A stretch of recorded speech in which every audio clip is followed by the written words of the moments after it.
Well, welcome back to the channel, and I'm heading into a woodland that's very familiar to this channel and myself. It's where I've got the bushcraft shelter. I was here a month ago. I did a cowboy camp, but I'm here doing my basic check on it because we're in the busy season of the year so far as people being out and about and doing outdoor activities. Even though this woodland, as I've said many times, is possibly in that top bracket of inaccessible places, quite simply for parking and being able to walk into it from multiple directions, I've just seen some activity.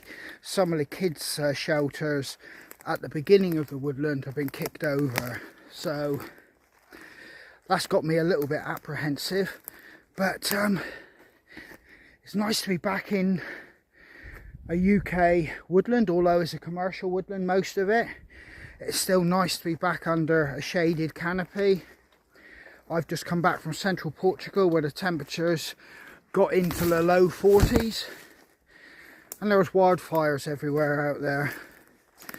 So with the rain that we've had down in the southwest, it's very pleasant to be in here. I'm enjoying this. So the going in this woodland is extremely soft, and by that I mean that with the dry weather the UK has had, indeed before I left to go to Portugal, walking just in forests like this, you could feel the difference as you walked on it. Everything was getting hard packed, even on moss and things like that. There was no real spongy give. Like I said, we've had, well, yesterday, a fair bit of rain. And everything's got that slight spongy feel back underfoot. And I've been treading on some twigs. And none of them are really giving that real crisp snap. They've soaked up a lot of moisture. And you've got a dull thud as they crack when you stand on them. So I'm guessing this moisture will be well received in this woodland. But yeah, it's nice having the dappled light coming through when the sun comes out, and it's a different smell of pine than when you get on a really scorching hot day. It's got that kind of slightly muffled smell, but it's got a more user-friendly smell to it, if that makes sense. On a hot day when the sun is baking the pine trees, it can be a really intense pine smell from the resin in trees themselves. It's got that more of a more pleasant and user-friendly smell, and yeah, it's not so intense that it's suppressing everything around me. And yeah, like I just said, I'm really enjoying this walk in. Apprehensive. I do this quite regularly if I've been away from this camp for a while. But we are in silly season down here in Cornwall. There's a lot of people out. The students are home. And indeed there's a lot of, well, I went for a dog walk in a footpath not too far from this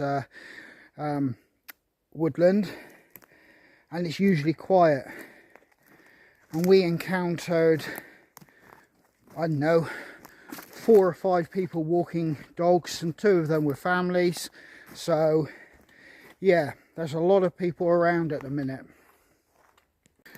Right, I've come in a really long way around, just to kind of stop me trampling down vegetation. The shelter from this angle is still in one piece. So it's survived basically 12 months. Come along here, just a very quick look. You've all seen it 1,000 times. Yeah, it's survived.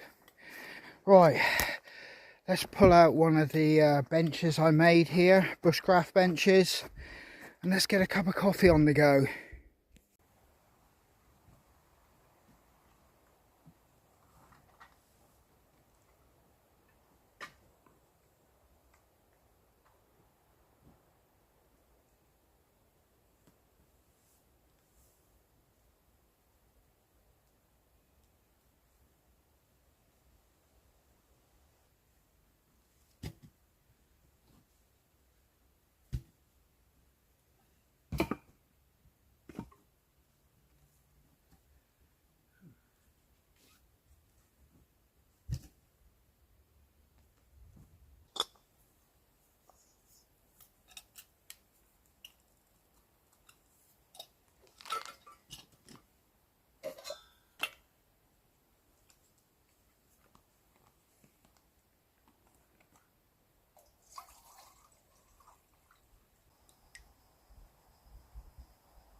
Right then folks, while my coffee's or the water's boiling and before I get a cup of coffee, I'm going to say that this topic I'm going to talk about isn't fantasy, and it's not anything of like monsters or creatures lurking in the dark or psychopaths with axes, you know, ready to dismember you, quite simply because you're out in the woods or wild camping somewhere.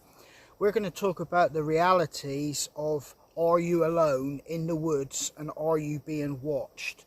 That isn't a clickbait title or a statement, because I've had a little bit of time to think about this, and I'll tell you why this is actually floating in the back of my mind, but it is there, and I have taken some precautionary measures because of this myself. So let me get this coffee ready so I can gently sip that while we have a conversation.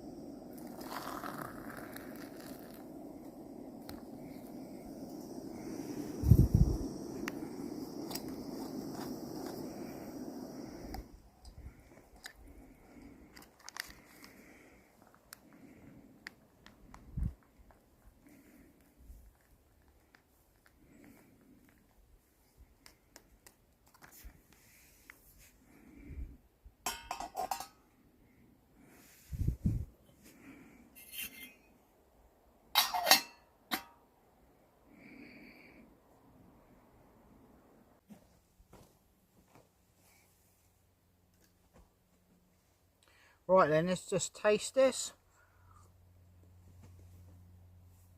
And as always, too hot to drink straight off the bat. So I'll put that down and make sure I don't kick it over. Right, so what am I talking about? Are we alone in the woods? Quite simply, I've noticed some woodlands near me, and it may be happening near you. You may be starting to see these signs go up. It says in prominent areas, like possibly areas that you could park cars or entrances in and out of a woodland, you'll see signs starting to go up saying CCTV in operation or motion cameras in operation in this woodland. So that's got me thinking, because, well, most of us assume once we get into a woodland, we're away from prying eyes. We're not being monitored. We're not actually under any kind of danger of surveillance. And although what I'm about to say, you know, would have been in the realms of fantasy not that long ago, this sort of stuff like thermal, infrared, noise activated you know, sensors and cameras, motion cameras like say CCTV, drones, all this sort of technology was in the realms realistically to militaries, or it was still pretty much a fantasy idea. It has crept into the civilian market. All this technology has become cheaper. That is not only just for hunters or, you know, hunting purposes. It's civilian recreational people studying or enjoying to see what kind of wildlife they may have in and around them, and all these monitors enable them to do it. It is also, we have to say, there for security purposes and to monitor what is happening. But I have to put a caveat in there. I am not discussing or, you know, trying to point out any kind of legal ramifications of using these products, or indeed being caught on camera, so to speak, by these products. The legal side to all what I'm talking about is something which is pretty specific to countries, to regions, and indeed the actual location, and indeed the purposes it may be put there for or being used in that circumstance.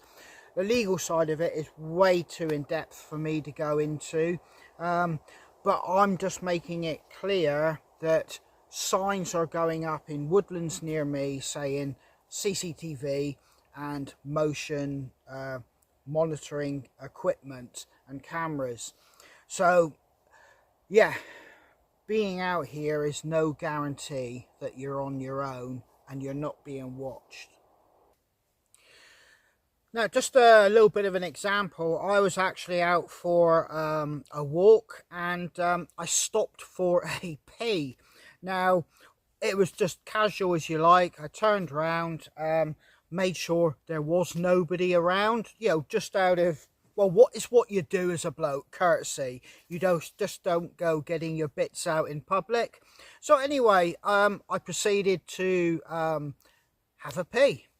And while I'm deep in thought staring into the sky, I started to hear a high-pitched whine and a hum, like both together. And I started scanning up and down the lane that I'd just come from and into like the fields surrounding me, like really tracking fast, because this noise I could tell was moving fast. And obviously I got myself together, and I stood there. Next minute, about the height of a telegraph pole above me, a drone went over, and it was the size of a Christmas sweet tin with 4 propellers on either side. Now, that might not seem that sort of like concerning, but the concerning fact for me was I was in the middle of nowhere. There was no houses around me. There was nobody in the fields. There was nobody in the lanes. I had a vast tract of an area or land where there wasn't anybody. And this particular drone wasn't just milling around, it was going somewhere. So these drones do have a fair range. They do carry good cameras on board. And there's no guarantee, even if you're in the middle of nowhere, that you're not going to have somebody operating a drone spot you and, out of idle curiosity, monitor what you're doing. They may not be the landowner, but what they may be is somebody monitoring you and seeing where you're going in and out of an area, and then going to investigate themselves through natural curiosity. But the point I'm saying to that is, you know, drones are now everywhere, and some of them are quite quiet, and yet again, like I said, just you moving through open ground, you can be seen and monitored.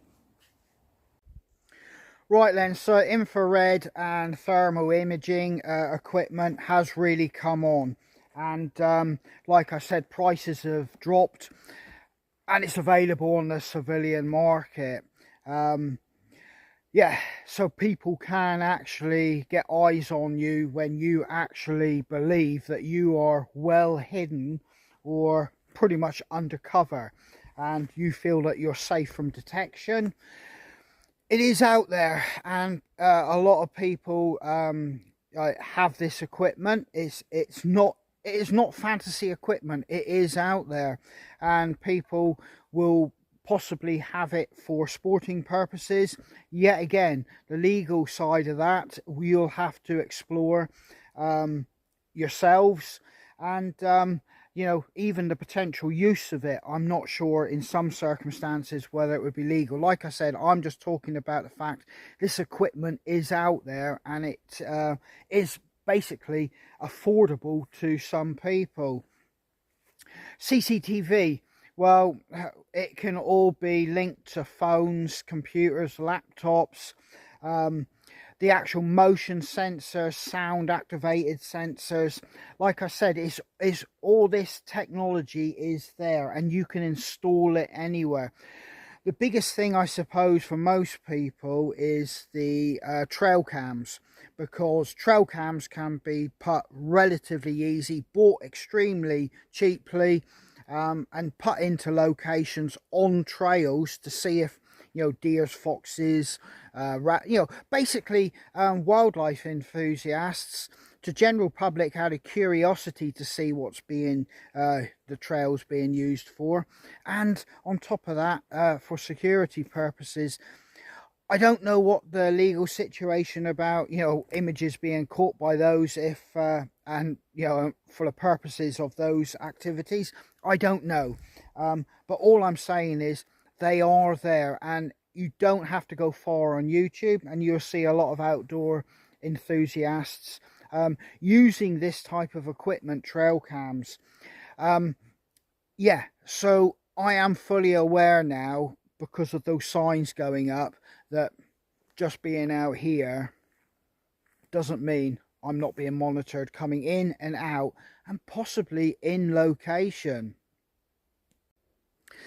Now, I did do a little bit of an explore online and to see what countermeasures you can get, and I'm not going to go too much into this, because yeah, I did actually see a ghillie suit, which was, I think, $2,000. I can't remember if it was IR proof or thermal proof, but this particular ghillie suit, I mean, am I going to go around this woodland in a ghillie suit?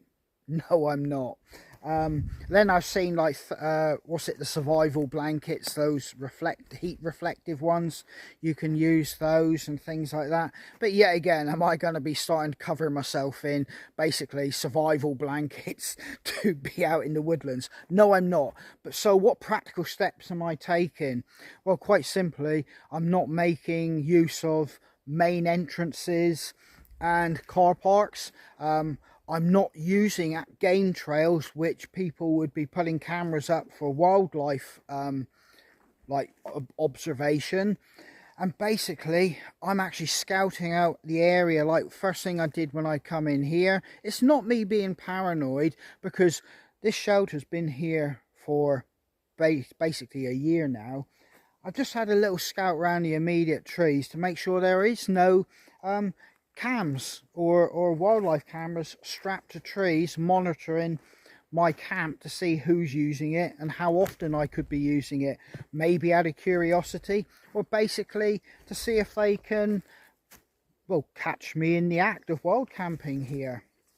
But in any case, yeah, I'm aware that, you know, all this is taking place, and my procedures now have changed, where I'm not using the same trails or entrant or tracks into my locations, and I'm not using them if they're, you know, well-defined game trails like I've just spoken about. So I'm aware that this technology is out there, and although I'm not going to extreme measures to counter it, I'm being more cautious and more vigilant, and even more to the shadows, and forging my own trail now, just quite simply because with signs going up in my area, I've got to be on top of my game as well. And yet again, like with everything like this, for me, it's just too big an issue to delve into the legal side of things, whether you can even own countermeasures to these devices. I don't know, and I'm simply not going to invest the time and energy in doing so. That's why I'm not going into this subject in any great depth. All I am, as I keep saying, is pointing out this technology is available, and it's out here in the woodlands with us. That's not you know, me making it up. Signs are there now saying that it is being installed and used in these woodlands, or woodlands which possibly you could be using as well. But if I was ever to come across any devices or anything monitoring, I simply would not touch it. It's not my place. I don't have any right to do so. I would just smile and go, fair cop, I've been caught. I'd pick up, pack up, backtrack out, and yeah, leave it at that, and not return. So that's my plan of action if that was ever the case. But so far as me actually being here and being worried about it to the point it stops me wild camping. No, it's not. It's not going to stop me wild camping. Like I said, I'm just being that little bit more vigilant and staying to the shadows and realising my whole train of thought now is, am I in an area which possibly could be being monitored? And basically I'm making decisions in that frame of mind. So then, I'm not here to try and scare any of you guys by saying that you're going to be monitored when you're out here in the woodland. The simple fact of the matter is, a woodland like this size, to cover every single point of entry and deer trail and everything like that, it would take hundreds of cams to cover everything in this woodland, if not more, to be honest with you, a woodland this size. So realistically,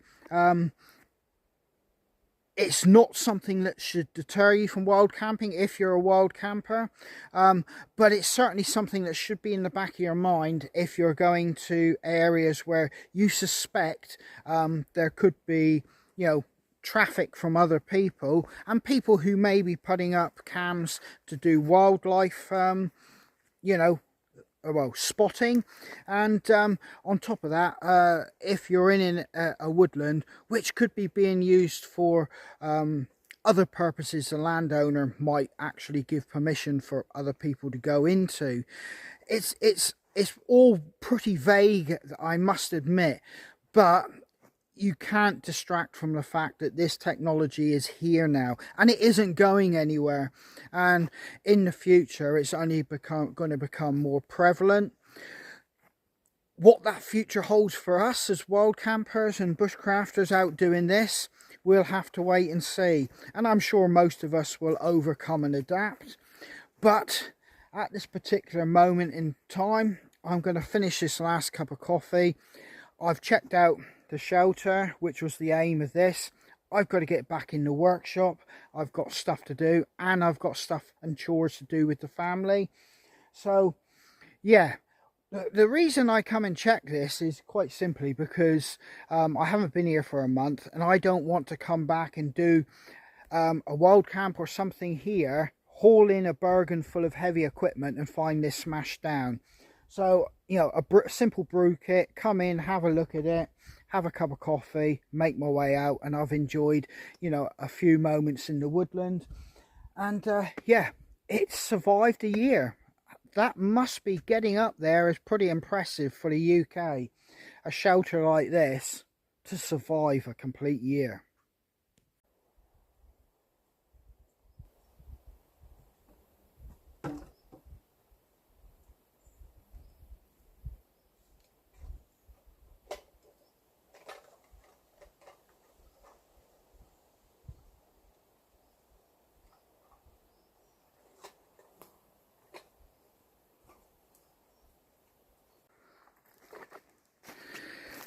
The thing is, when you're moving through an area like this, I'm not actually on any recognisable game trail. And for somebody to be sticking up a trail cam just randomly here in the vain hope of getting some footage of wildlife, or putting cameras up for any other purpose, it would very quick dawn on them that they're wasting their time. So yet again, like I said, pick the areas that you use, and I'm already, like I said, using my outdoor knowledge and skills to enhance that statement there for myself. So that's how I'm kind of thinking about this situation. It's just made me that little bit more cautious and careful what I'm doing out here. And in complete contrast, you can see a well-defined and well-used track and path. There are deer prints on it, and it's skirting alongside this more open plantation. compared to this really old and in poor condition native tree plantation here. So I'm not about to start following that track, and I'm not going to hang about here too long, and I'm going to start working my way down through there. I'm staying away from anywhere anybody would potentially want to put a camera to catch some movement. And by basically causing issues in the woodland, I mean by having big fire rings and leaving scorch marks, having fires when we're in fire seasons, leaving litter, trash, loud music, you know, disrupting wildlife needlessly, you know, parking, blocking entrances, you know, there's a whole raft of things that you could probably think of, as long as we're kind of like in the shadows and respectively, you know, rather unseen, unheard, and don't draw too much attention to ourselves. Yeah, I don't really see that this will become too big an issue. It's just that fact, isn't it, that it's going to be the few that spoil it for the many. But that doesn't stop the march of technology and time, as I've discussed already. So all that's left for me really to say is, yeah, I'm heading off out of here. So yeah, take care. Look at that sign there, that's just appeared on the lane I'm walking back now. And that sign is pretty much a prime example that you'd be thinking, in a country lane here, does it really matter if there's dog poo everywhere? Well, there is a few houses around here, and obviously they've got fed up with people walking their dogs and just letting them poo everywhere. Well, like I said, I came here, well, and there was quite a few people walking dogs. So, you know, what is a nice little country lane walk? People have been coming here and just letting their dogs foul everywhere, so people obviously are walking in it. And that's pretty much what I'm kind of saying about the woodlands and everything like that, and self-policing ourselves. Yes, you're probably saying, well, you've got a bushcraft shelter. It's made of all natural products, and the timber I did use was all standing dead, or it was on the floor. So you can look at my shelter and see that there's no good quality wood. Nothing was cut down or harvested that is worth anything to anybody. It was all pretty much rotted wood anyway. And as for the visibility of it, well, it's well hidden, as well I've described. It's 12 months, well, 12 months old. Nobody's come across it. And yeah, it would just be kicked and knocked to the floor, and what it's made of would go back to the forest floor. It would probably cause somebody more amusement to see that there than if they came across a load of tarps and tents just left there and things like that. So we all kind of have to live with our own leave no trace philosophy and everything like that. But ultimately you have to make a judgment call that is this going to basically make people more aware of that location, and possibly feel that it needs to be monitored. I mean, if you look at my bushcraft shelter, everything around it is spotlessly clean. There's nothing that shouldn't be there. And like I said, with my other one, it was just kicked down, smashed down, and if you go to it now, even the wood, because it's been on the floor and it was made of half rotted wood, it's pretty much gone back to the forest now. So the final curtain call as I get back to the car, and I've had to walk a fair way. Like I said, there is no parking near that woodland. So yeah, take care, stay safe, hope to catch you on the trail, and yeah, let's hope we're not being monitored while we're on the trail. Take care.